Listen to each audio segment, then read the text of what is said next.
Let's kick off. We want to wish everyone a happy Heart Month, and we've had a red dress day, and we're really focused usually this month on women and heart disease, which needs some focus. And so because of that, we're presenting two women cases. And so let's take off on the first one, which is a lady who's 49-year-old Caucasian female who presented with chest pain. She had pressure-like sensation, walking upstairs, walking fast, relieved by rest. Sounds like pretty classical chest pain. So even though sometimes we're aware of women with heart disease who have atypical presentations, or they do not match the male template. Let's just say that instead of calling them atypical. Let's say they don't match our expectations from research of the male template. So that's why it's so important to pay attention to the symptoms and then move on and do something very diagnostic. So let's look at this first case and see what we can glean from that. And so this lady has hypertension, hyperlipidemia, GERD, hiatal hernia, hemochromatosis.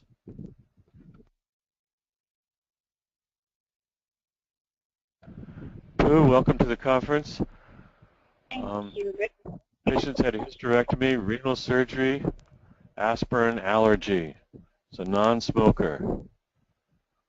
And so she had a cardiac cath. This was in the days when we went directly to cath. We didn't have a lot of options then.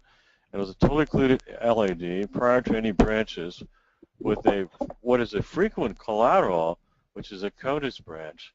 Sometimes it is a separate origin. It'll come across the anterior right ventricle and hook up with an LAD branch and then supply the LAD. So it's frequently a collateral. So she has a totally occluded LAD and it's collateralized by the CONUS branch and normal left ventricular contractility. So that's interesting, and it's a female, age 49. I don't know if your expectations are very high for finding females age 49 who are premenopausal with heart disease. Ooh, is this very common? No, not in my experience. Especially like women in 60s, 70s.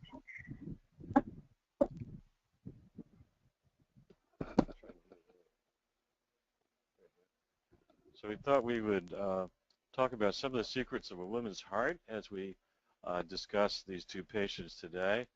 And here's some information, Pooh, about how many women less than 45 years of age, this lady's 49, 12% of women have coronary plaques. 25% of premenopausal women have carotid plaque.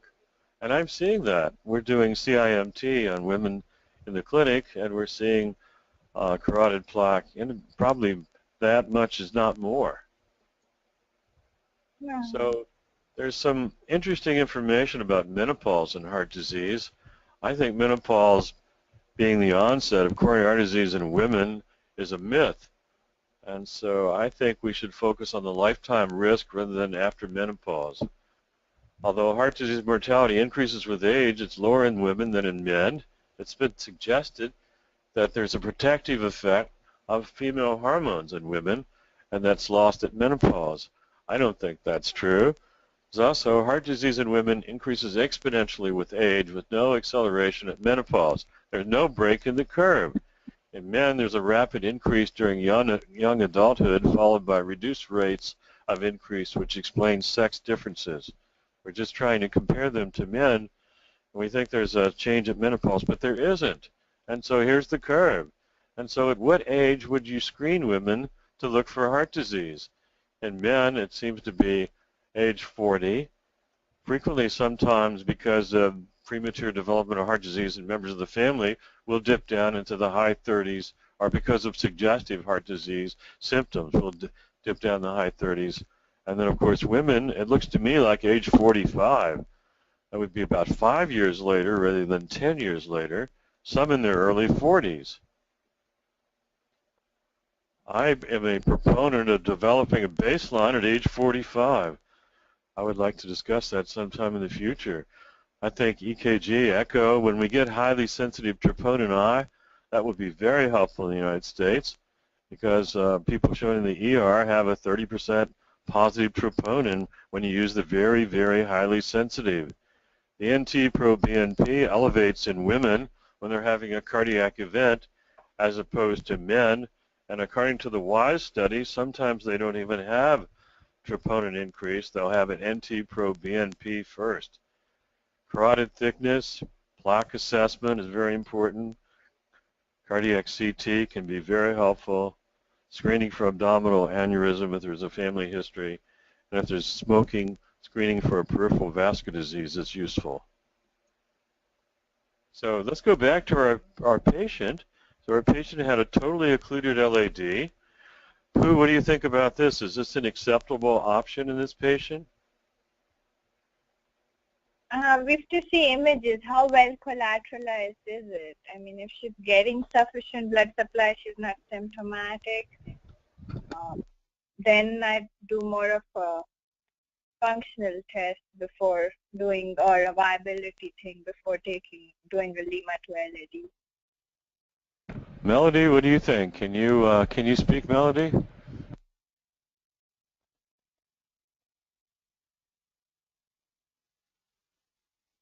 I don't think Melody can talk with the mic right now. So it was recommended by the patient's physician, that was me, that she basically declined surgery, and it was recommended that basically she start on medical therapy, and she was started on Mevacor, Inderal, Iserdil, and it turned out that apparently that week before her presentation, a patient who was in his 40s came in, had a single LAD, had bypass surgery, and died of a stroke. And so we were very sensitized that week to operating on single LADs, so we didn't do it, even though she had what appears to be chronic stable angina. We did not do surgery at this time at age 49. So in the interim, over the next couple of years, she developed right upper quadrant pain and was found to have gallstones. Gallbladder resection was proposed, but it was said that she's high-risk surgery. She later had a repeat cath. There was no change in her anatomy. So, Pooh, would you bypass her now prior to gallbladder surgery?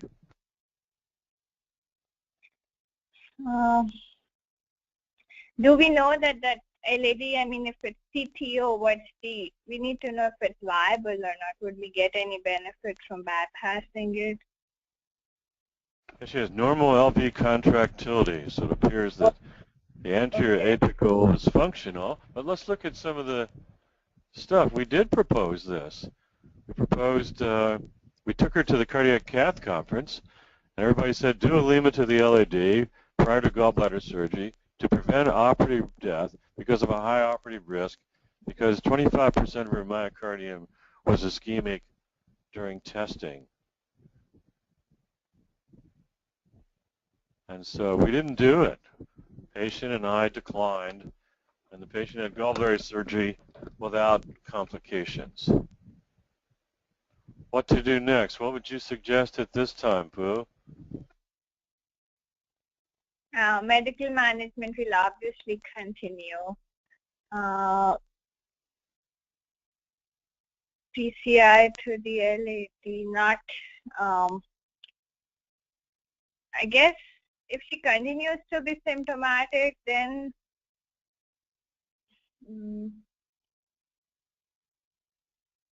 medical management, yes, will continue. We continued medical management on her. We didn't see anything really at the time. And she was chronic stable angina, seemed to be doing quite well. Now was in her 50s. How about surveillance testing? Are you a believer in doing surveillance nuclear scans every couple years just to see where we are? Guidelines don't recommend it unless there's a significant change in symptoms or they present with a MI, like non-STEMI or something. Not really, no. We don't do it routinely. That's correct. About the guidelines, that's not appropriate. Here's a adenosine stress test that she had. Tell me about this EKG. see AVR, STs look up, V4, V5, V6, ST depressions, to so I mean laterally ST depressions, inferiorly there are ST depressions, AVR there's ST elevation, at least it's 2 millimeters above baseline. So it's a significantly, I mean, the EKG portion looks abnormal. So it looks like a lot of ischemia here, although she has a baseline resting abnormal EKG. All bets may be off because of that, but let's look and see what it said. And basically, she had chest pain and pressure during the test. She got the 2.3 millimeters of ST segment depression, culminated in 2.7 depression in lead 2. Some T-wave changes and ST changes that hung out during recovery. There was an accompanied SPECT scan. This was in the days when we were doing SPECT scanning. Comments, Pooh? It's a pretty abnormal looking scan. So the anterior wall, I mean, comparing rest to stress, there's definitely moderate ischemia, at least anterior wall involving the apex, then antros inferiorly and anterior antro-inferior was involved too. So it's going by this, and if she's symptomatic, then Lima to LAD. So this is what I call a SPECT scam, and as you can see, there's some apical decreased counts during adenosine, and you can see at rest they seem to fill in, but there's also some breast shadow attenuation, there's also some motion artifact, and so these things are so difficult to interpret. That's why we've abandoned them and we don't do SPECT scamming anymore. So basically looks like LAD and no evidence of right or circumflex, and the ejection fraction did drop from 59 to 51% after the scan. So is it time for her Lima? We could do a PET or a CT. Well, let's go look and see what we did do. And positive for ischemia. Actually, she had a cardiac cath this time again, and there's something new was found. Not only does she have the totally occluded LAD, but it looks like there's an osteo right coronary lesion that's a 60% lesion at the origin of the right coronary artery, and we're not sure if that collateral, which is the conus branch, has a separate origin, or if it comes off before the right coronary lesion, or if it comes off after the right coronary lesion. It's really hard to tell. So the collateral may be in jeopardy, and of course the ejection fraction is still well preserved. Pooh, what are we going to do to resolve this issue about this collateral? CTs are, we could consider. There we are, a CT. And this is actually taken from a file or a folder, but you can see over here on the right coronary artery, on your right-hand side, you can see this calcific plaque at the origin of the right coronary artery. And then it turned out, and I can't show that here, but it did turn out that the conus branch came off afterwards. So it appears that it is in jeopardy. The blood supply to the collateral is in jeopardy at this time because of the proximal 50% lesion of the right coronary artery, and because the conus branch comes off the right after the obstruction.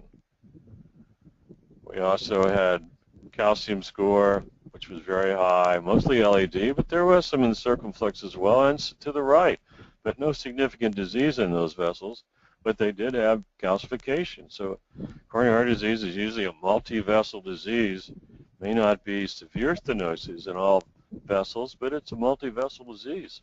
So this lady didn't just have focal left anterior descending disease with total occlusion. She had 3-vessel coronary artery disease.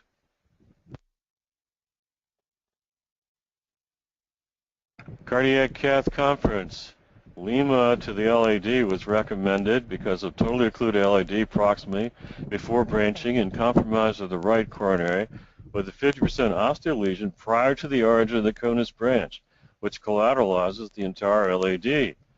Because the collateral was in jeopardy and the right coronary artery occlusion would result in a massive infarct and death. You buy this as a rationale, Pooh?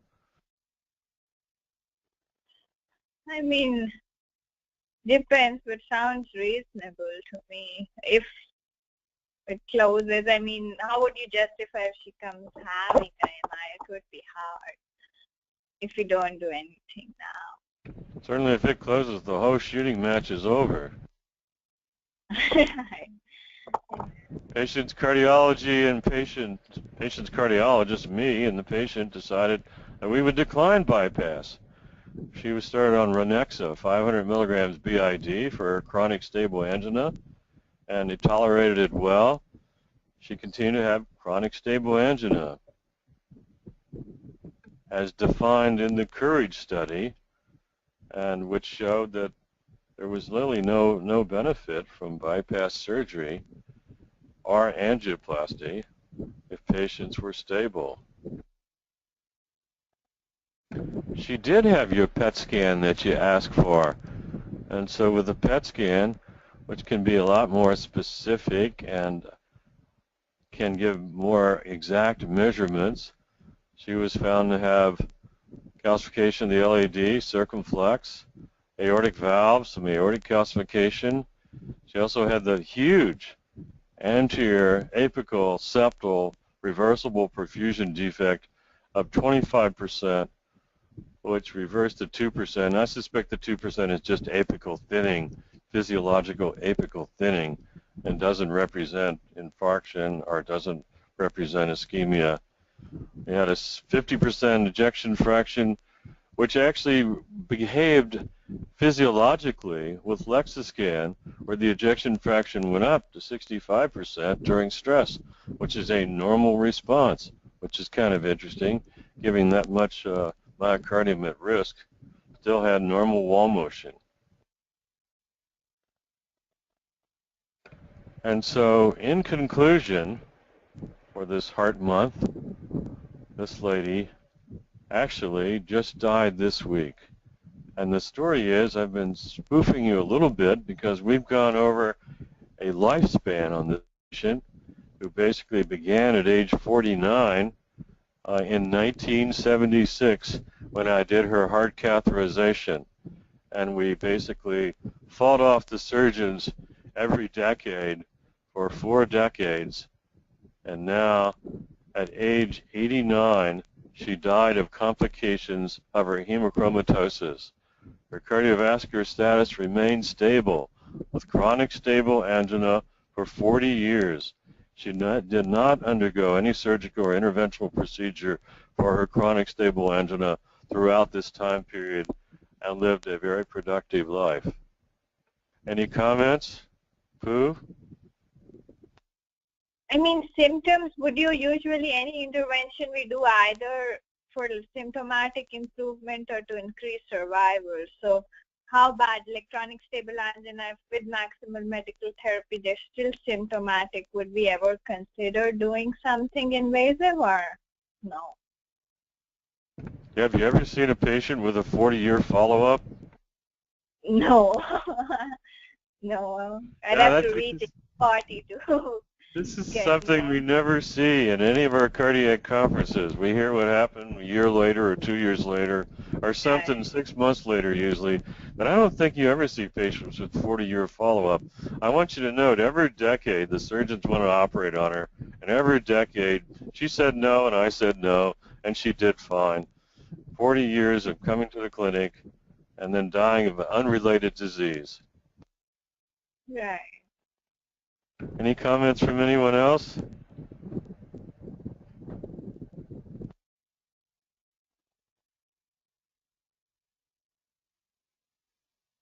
now going on to case 2, mystery case 2.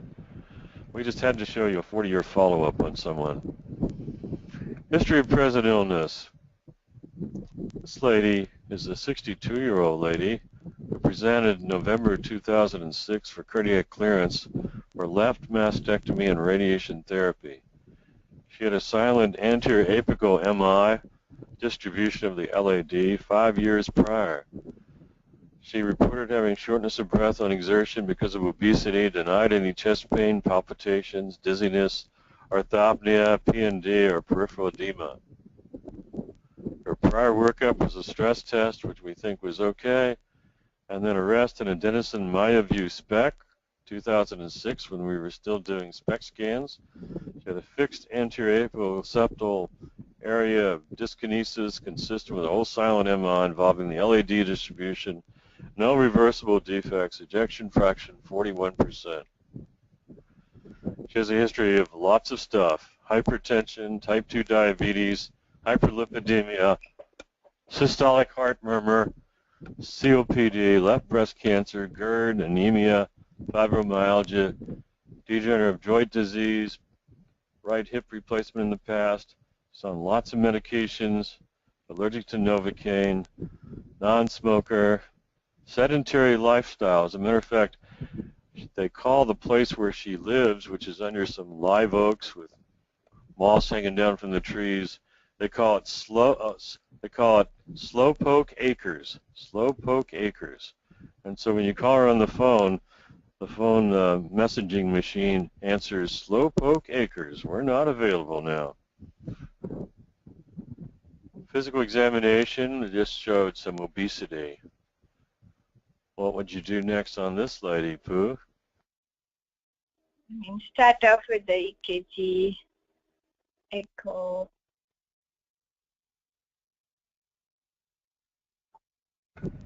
So she's contemplating what would be considered low-risk surgery, low-risk intervention, that is radiation. Here's her EKG. What do you think? Let's see, sinus. In 2, 3 AVF. There, it looks like she's had an old anterior MIR with progression poor. It's kind of cued in the anterior and like anteroseptal area.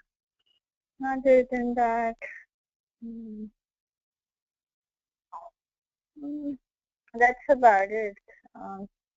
Yeah, so the imagers would say this is an apical MI because the correlation with MRI, the poor R wave progression, the Q waves, the QSs, it all correlates with apical MI. People used to call it anterior septal or anterior, but it certainly fits the pattern of what we see at the apex. And so it turns out ejection fraction 55% on our echo, distal apical septal akinesis, normal valve structure. It looked a little thickening of our aortic valve and some calcification. Normal chamber sizes and borderline LVH because of her hypertension.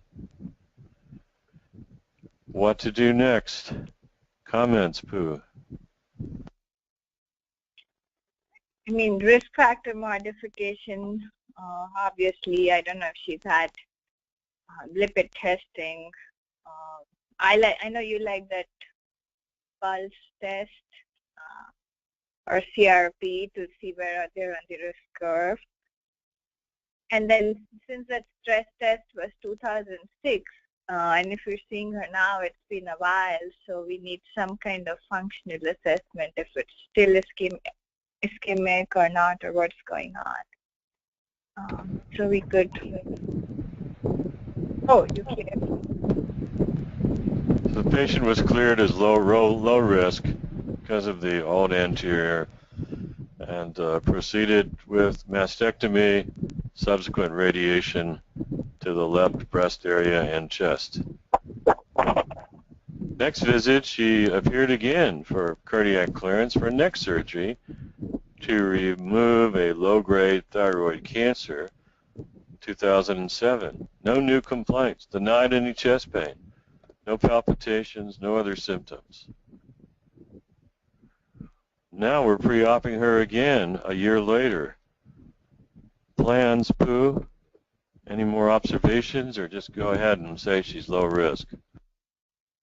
I mean, if her functional capacity is good and it's a low risk surgery, go ahead.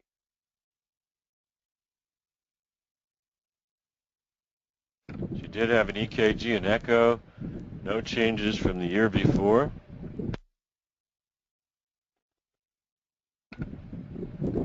But when you're doing PET scans, you say, this is really easy. We've got an isotope that's in a can that we paid $42,000 for. It's a generator, strontium generator that generates rubidium, and there's no added cost of any day. You have 42 days running time. So we said, let's take a look. We just send her through there, and it's a 23-minute test and see what stuff looks like. So you do a CT for attenuation correction. PET imaging has some real advantages. It's 511 keV gamma ray that's emitted when a positron meets an electron.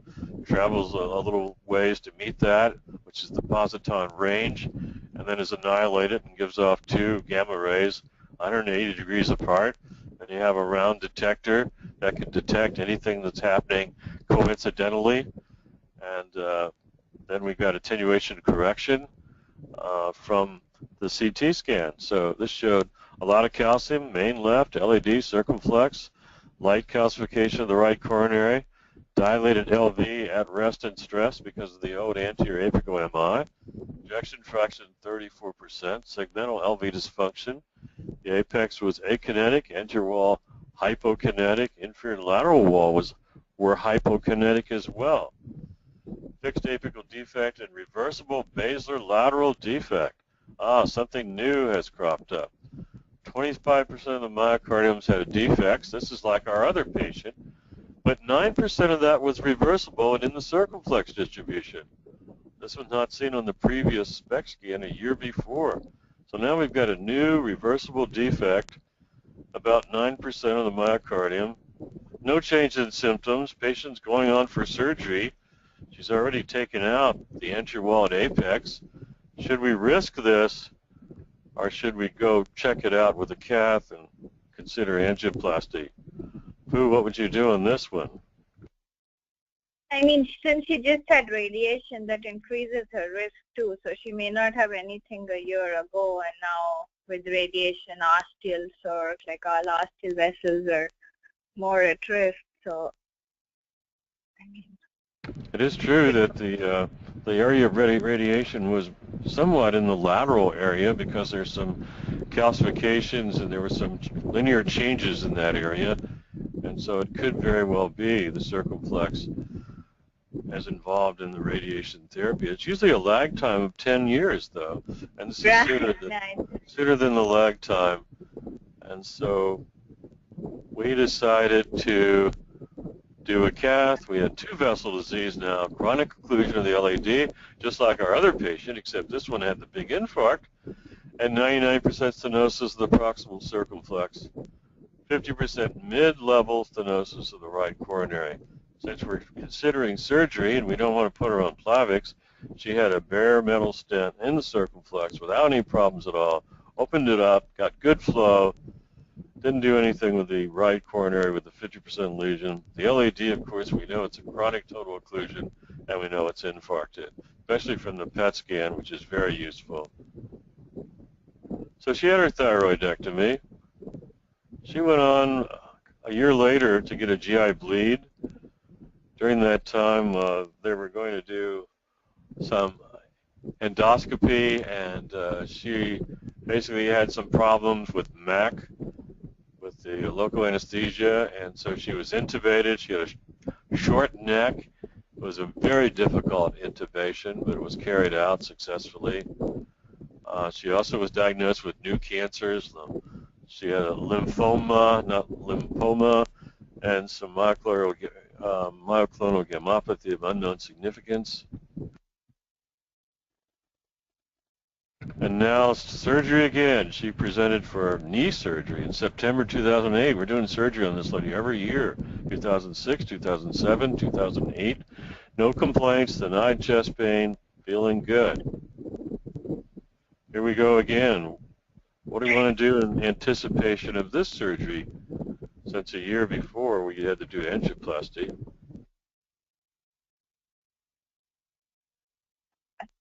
Is her functional capacity good? She's doing fine. No new problems. Ah, looks like we did a PET. Well, we had the generator again. We got can with isotopes, $42,000. It's just sitting there, and we're doing cases, and so we just fit her in easily. She's an obese lady, but we get these great pictures when you're doing rubidium PET and with CT attenuation correction. So it was so easy to do. It's a 23-minute test. No reversible defect in the lateral wall, so it looks like the stent was open. Oh, silent, fixed apical defect, no change. Good ejection fraction. And so she went to knee surgery. And then the next knee, 2010, she went on left knee, kidney stones, repeat CT scan, no new changes. GI bleed again, 2014. Follow-up.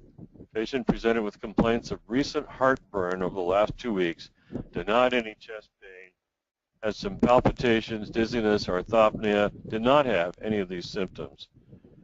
And so this is a new presentation for this lady with some symptoms for the first time. Heartburn. She's never had heartburn before. She doesn't have known GERD. So we were puzzled. Here's her EKG. What do you think about this one, Pooh? Let's see. I mean, the Darwin progression QS complexes are still there. Some T-wave inversions high laterally, but 2, 3 AVF. Let's see. I mean, not too much changes from the last one. So it does look a little different. She still has her first degree AV block, maybe a little bit longer. And she's got left axis criteria for left anterior hemiblock, but then she's still got the 4-hour progression. And she has actually a little bit increase in pure aspiration. So maybe she's got left anterior hemiblock on top of her own anterior wall MI, and so you can't see it very well. But we know our anterior wall MI didn't go away, or apical MI didn't go away. So maybe she's got some hemiblock with it, and the first degree like she's had before, but a little longer. And we have an echo that we'll show you. So here's her echocardiogram, which it doesn't move very fast when this is streaming online. There's a 300 millisecond lag, and also it doesn't move very fast. So you can't get the good appreciation of the squeezing of this. You can see the septum, posterior wall, aortic valve, mitral valve, left atrium, aorta, left ventricular contractility. What do you think, Pooh? Would you like to see more? See anything? Yeah, apical for. This inferior wall looks a little sluggish here.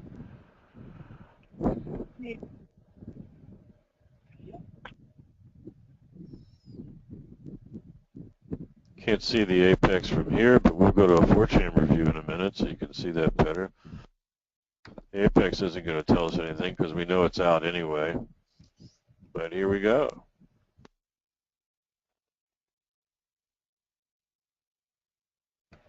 Heart range.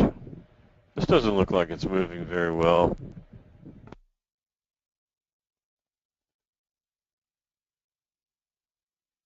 She's an obese female. It certainly would be nice to have some contrast, or we could inject echo contrast like Definity in here.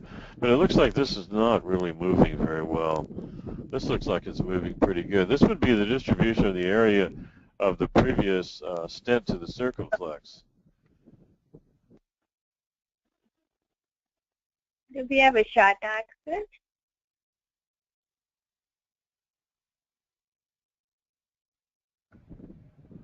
Show you some color.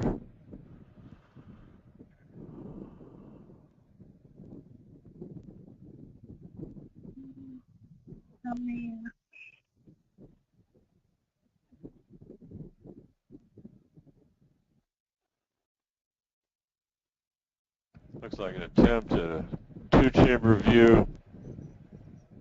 Again, the lateral septal basilar area has diminished contractility. Same area as the previous stent, which was a bare metal stent.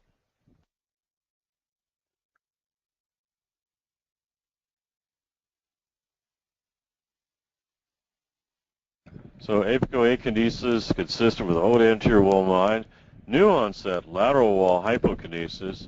There's some aortic sclerosis without stenosis, some moderate MR, which wouldn't be very surprising because that lateral wall is a papillary muscle that certainly can cause ischemia and mitral regurgitation. And so to continue on with our dialogue, we did propose a Lexiscan MRI to separate out what's ischemic from what's edematous, from what's damaged, and the patient became very claustrophobic, started breathing heavily, and basically wanted out of the magnet, which is a frequent problem.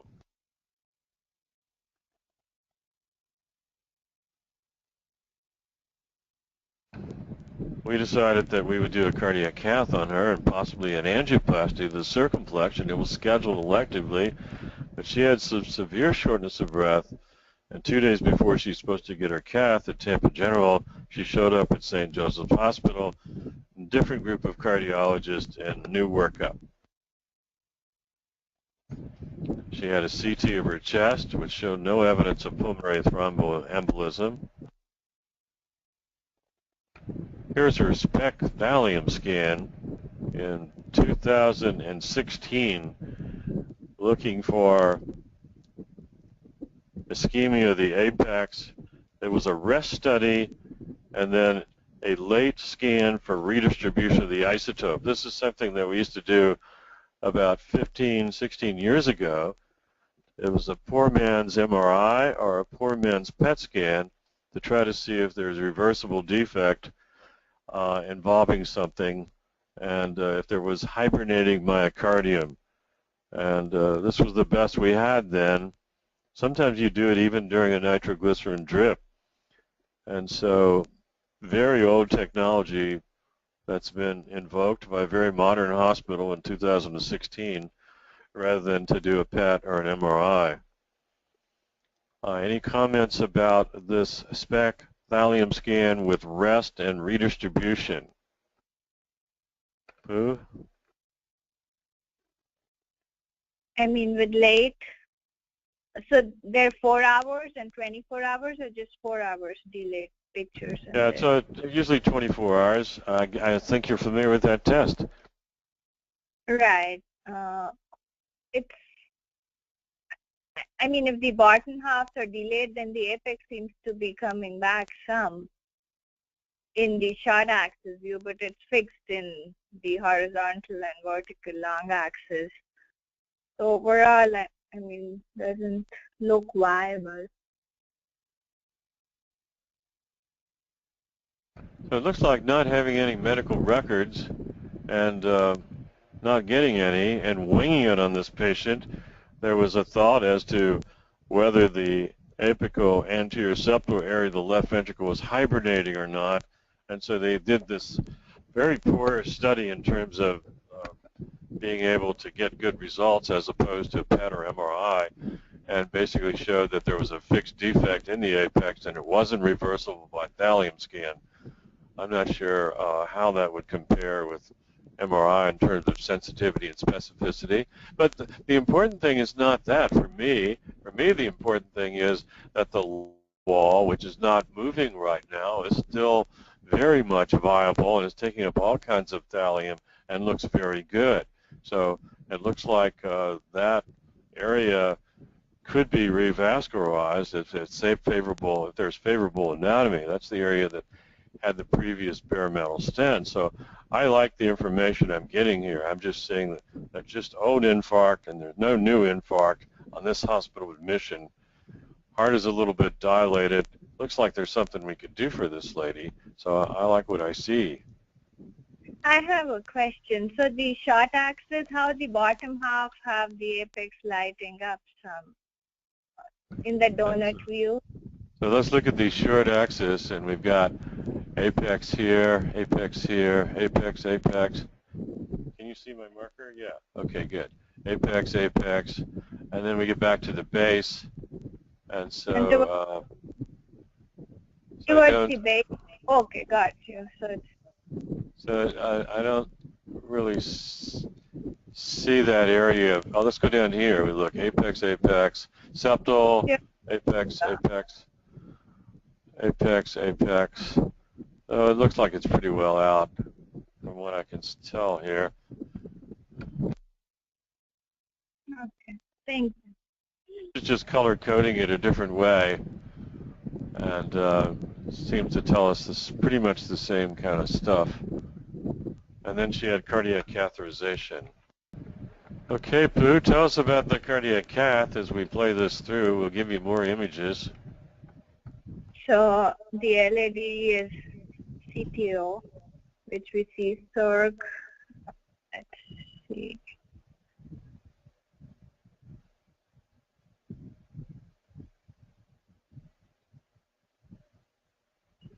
Circ seems to have some.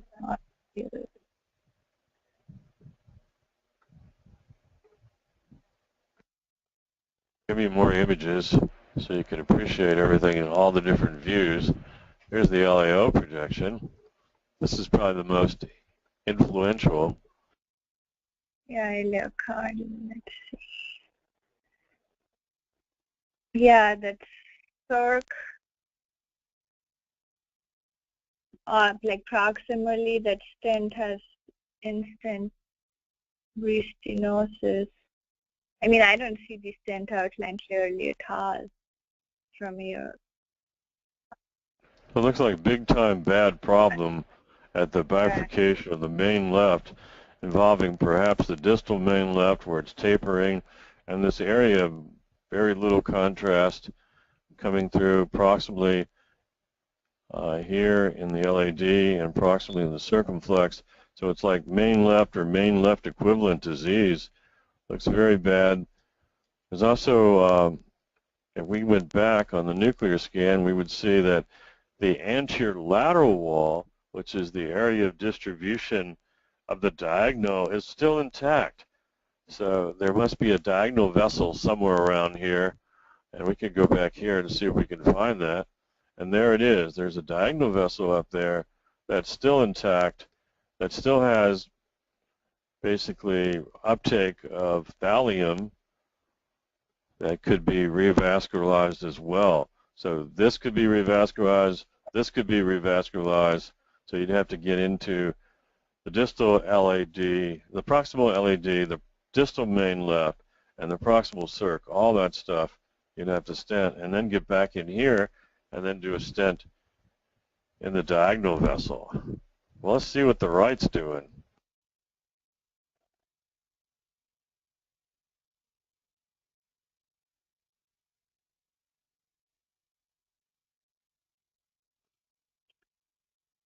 Mid-RC. You can see the vessel extends way over on the side, and this is probably what they described before as that 50% LAD, and you can see that there's just a big area of calcification and stuff that the vessels goes down the whole side of the vessel there in the mid-right coronary. And this is what was described. It sounds like the description from before. There may be some distal vessel out here that has some disease, perhaps you know, some stuff out in the posterior descending. But for the most part, the right is probably as described previously. You can go over here and you can certainly appreciate the calcification in the main left, the calcification in the LAD. circumflex. Everything's got calcium over here.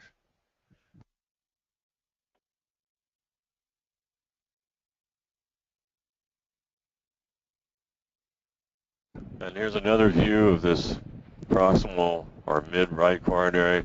You can also see some septal perforators are trying to move their way up the LAD. There's also some attempt to fill the LAD around the apex, but we know that muscle's dead from the PET scan. Although we didn't do PET FDG, which would be the most discriminating.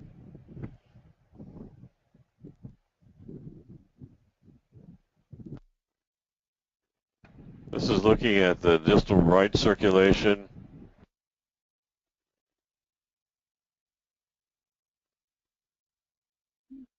Somehow didn't get the mid-right in the camera field.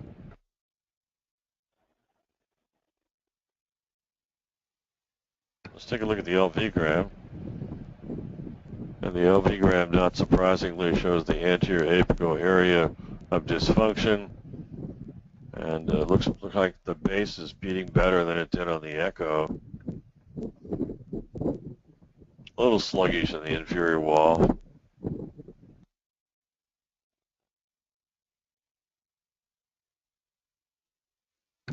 So this is our problem now. We're in the horns of a dilemma. You know, what are we going to do with this patient now that she's progressed to main left disease, main left equivalent disease, the diagonal is still viable, the OM1 is still viable, the right probably hasn't changed any. Are we going to do bypass surgery? Are we going to do angioplasty? Are we going to do a hybrid procedure? Are we going to do an impella with a bypass to preserve cardiac output?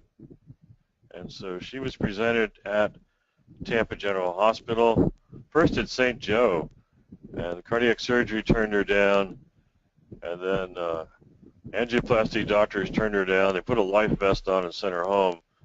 So then we presented her to Tampa General as a high-risk PTCA, and she was turned down, and they referred her to cardiac surgery, which I turned down because of her radiation. And so then we shopped elsewhere to see if we can find somebody that would do something. We talked about a hybrid procedure, but that's not going to work because she had the radiation over here on this side.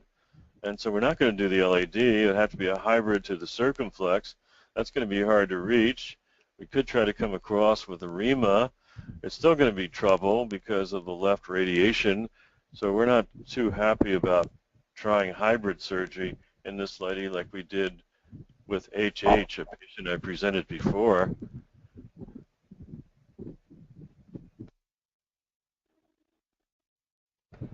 So the hybrid surgery plan that was developed by one group was rescinded by us and rejected by us because of prior left chest radiation. So then we were left with angioplasty, the main left, circumflex, LAD, to get to D1, and then to use an impella to maintain the cardiac output. And so the patient was accepted at Emory University and is traveling there today to go get this procedure. So, do you have any questions about case number 2? So we presented 2 cases of women with heart disease. 2 cases of women with heart disease, both with LAD disease. It's an interesting comparison and contrast. One has a totally occluded LAD, but no damage because of a collateral. The collateral is a conus branch coming off the right. We take this lady and present her. She's 49 in the onset of heart disease, which most people usually don't consider heart disease in women premenopausal. We made a case that menopause has no difference with heart disease, and it's a chronic progressive disease in women, just like it is in men. It's just a slower progression that begins in age 40s, whereas in males it seems to begin more in age 30s. And we're actually proposing some baselines to be established in age 40s in women. And so with that in mind, we found that there's a 12% incidence of coronary plaque in women less than 45 years of age. that might come as a big surprise to you, that 25% of premenopausal women have carotid disease, sometimes in their late 30s, certainly frequently in their early 40s. And so it seems like menopause and heart disease is a myth, and there isn't a sharp break and in the onset of heart disease after menopause. It seems like it's a chronic, stable condition that does not accelerate at menopause. Seems like our focus should be on lifetime risk rather than menopause. We've looked at the curves. We've seen the curve in the male. We've seen the curve in the female. And we're aware that perhaps age 45 is a good time for screening if we have a low-risk, low-radiation procedure.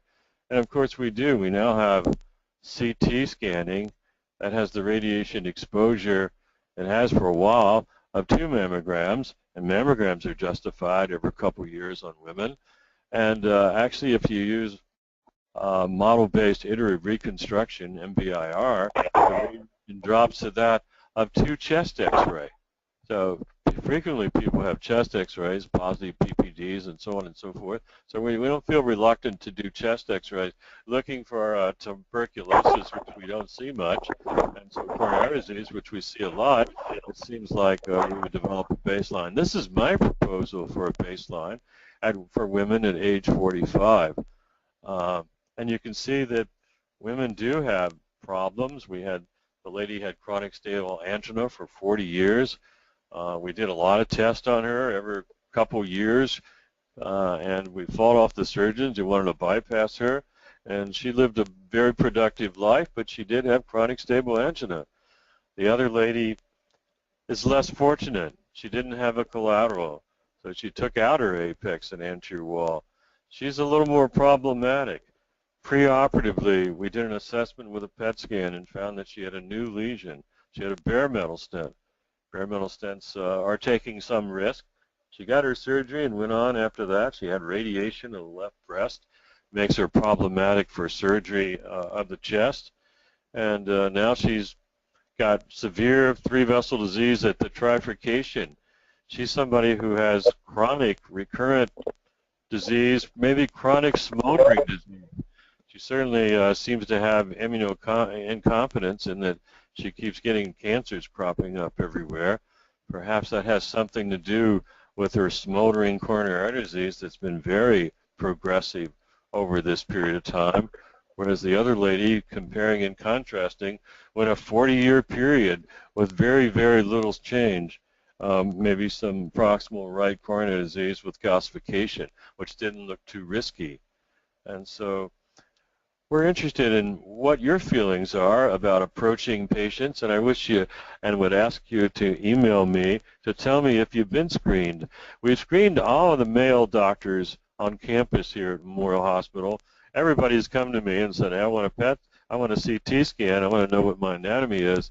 We haven't seen any females because of the confusion of women and heart disease. I think we need to better define what that confusion is and why we're not more straightforward in that approach. I think it's always been a concern of radiation. And if radiation is the concern, then we've got the test down, the CT test down to that of 2 chest X-rays. If the concern is, well, nothing happens to menopause, so wait 10 years, that takes you to 60, I don't think that's right. So I would like to put that out as a proposition and be very interested in comments. You can email me at eharrison253@hotmail.com. We will be posting this video, which will be at cardiaccarecritique.com, where the other videos have been posted as well. I would like some consideration and some response about screening women with heart disease, what you all think about that, because we've certainly been, again, much more aggressive in male heart disease. Women present with congestive heart failure much more frequently. Women don't present with heart attacks as much. They do present with sudden death. And I think women and heart disease is a totally different concept in terms of the template for symptoms as well as the natural history. So we'll talk more about this topic. We picked this topic this month because it's Heart Month, because we had a Red Dress Day, and we're actually having honoring our women physicians today at Memorial Hospital with a little presentation about women and heart disease and challenging them in terms of considering some kind of testing to get a baseline for their future. Any comments from anybody? Yeah, Dr. Harrison, this is Janet, and one of the things that we did recently at our Care Assure meetings, review the new consensus statement about women and heart disease that was published last month. And there's a lot of information there specifically about the differences in heart disease and the amount of, the percentage of women that actually get treatment.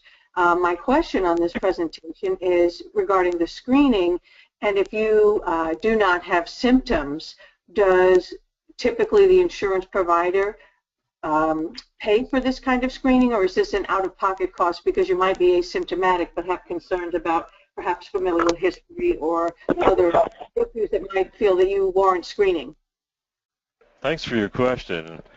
As it turns out, the insurance companies are not interested in preventive, certainly not preventive cardiology. And so the onset of symptoms is too late to change the course of disease and to prevent anything. And so it's obvious that this needs to be made affordable for patients out of pocket. It needs to be easy, accessible, low radiation, and affordable. And so the cardiac CT is offered here at Memorial Hospital. Total cost less than $300. The technical cost of the test is $199, and then there's the reading fee. And so that's interesting because what we've done is we've taken the technician out of the formula. And so basically the disc is brought over here to the core laboratory, and we post-process it ourselves. And so it used to be technician time of 45 minutes tied up doing post-processing. So the reason why we're able to offer this at such a low cost and a high value is that we do the post-processing ourselves in our own core laboratory. And so the cost of one tire for your car, which is car preventive maintenance, you can do preventive maintenance on your heart. And it's basically low radiation procedure, in contrast, for less than $300. Right. The other tests are office tests that can be provided very cheaply. So AB ratio is nothing. Taking a look at the abdominal aorta is nothing. Looking at one carotid for thickness is an easy test. And then the echo to examine the heart to make sure there's nothing in terms of valvular heart disease or wall motion abnormalities. And so the echo is helpful because when the cardiac CT, we're not doing the whole CT. We're just doing the coronary angiography. We're not interested in left ventricular function because that's more radiation exposure. And so we're just getting the coronaries. And so this turns out to be a viable function and a viable test that's affordable, accessible, low radiation, low time, done in 10 minutes. Prep. Some patients, we put them on ProXL, 100 milligrams. Some patients just come in and we give them our low pressure IV. And so it's something that can be provided. We've done this for guys, and we do maybe 6 or 8 of these a day on patients. You might ask, why don't we do the calcium score? And why are we doing this instead of calcium score, which is only $89? And it turns out that the calcium score is much later in the disease. And so you're going to miss stuff with the calcium score. You're going to see later disease that had a chance to become calcified, and you're going to miss the advantages of CT, where you can catch the disease earlier. Any other questions? And so we like to do the pulse test, which is an inflammatory marker test, is $175. These are very affordable tests. So we like to do stuff that's affordable, that's available, and we'd like to make this more available throughout the HCA system so that we can screen both men and women with low radiation and manage their disease. And so patients either have no coronary artery disease, then you have a 15-year warranty of not getting coronary heart disease by the research studies. If you have calcific focal plaques, you've got a 1% per year chance of having plaque erosion through the endothelium, which is very low. And then there's mixed kinds of disease that we see. Of course, you know we're very interested in plaque analysis, reading plaque, and we're interested in following plaque serially to make sure that what we're doing is favorably influencing that plaque. So we have a test called a plaqueogram. Single rotation of the gantry makes a picture of the plaque for comparison, and the radiation exposure of that is the same as dental X-ray. Any further questions? We would like to make this testing available throughout HCA, and we're looking at that with the administration of West Florida. We're looking at that, how we could upgrade scanners, how we could go to low radiation procedures, and how we could do this as a more widespread testing to show the value of preventing heart disease by early detection. Well, thank you very much for coming today. A happy Heart Month, and we look forward to seeing you next week. Thanks a lot. Appreciate it. Bye, Janet, Christine, Donna, Janet again, Shannon, Sharon, Pooh.